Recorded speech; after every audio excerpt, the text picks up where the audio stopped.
Assalamualaikum warahmatullahi wabarakatuh. Selamat siang, perkenalkan nama saya Asep Soleh dengan NPM 0121077, mata kuliah Sistem Politik Indonesia. Dosen Pak Ervan Aziz S.Sos.M.Si, Prodi Ilmu Komunikasi Siti Sipol Candramuka Palembang. Baiklah, hari ini saya akan mempresentasikan tentang tugas sistem politik Indonesia yang berjudul Budaya dan Struktur Politik. Sistem politik dapat dilihat dari dua sudut pandang, yaitu yang pertama adalah kultur atau budaya, dan kedua struktur atau lembaga. Budaya politik dilihat dari perilaku politik masyarakat, antara mendukung atau antipati, juga perilaku yang dipengaruhi oleh orientasi umum atau opini publik. 1. Budaya parokial, yaitu budaya politik yang terbatas pada wilayah tertentu, bahkan masyarakat belum memiliki kesadaran berpolitik, sekalipun ada menyerahkannya kepada pemimpin lokal seperti suku.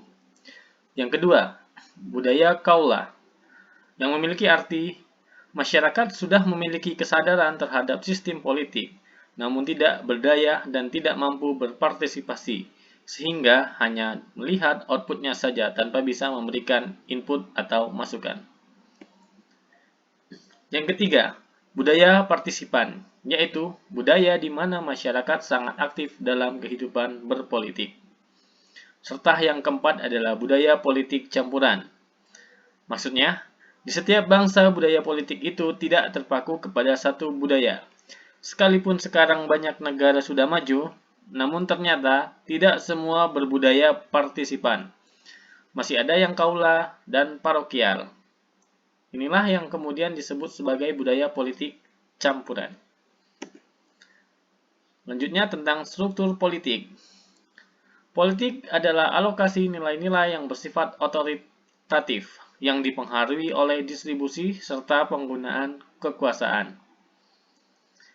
Ketika berbicara struktur politik, maka yang akan diperbincangkan adalah tentang mesin politik sebagai lembaga yang dipakai untuk mencapai suatu tujuan.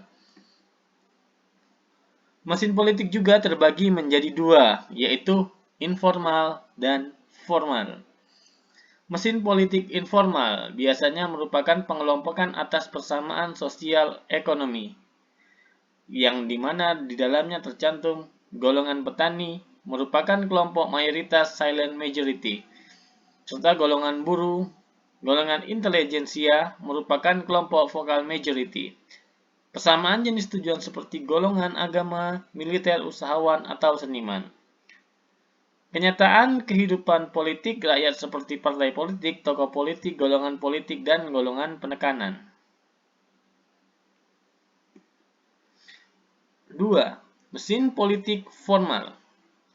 Mesin politik formal berupa lembaga yang resmi mengatur pemerintahan, yaitu yang tergabung dalam trias politika yang bisa disimpulkan menjadi tiga, yaitu yang pertama adalah legislatif, yang kedua eksekutif, serta yang terakhir adalah yudikatif. Sekian tugas sistem ilmu politik dari saya yang membahas tentang struktur politik. Selamat siang.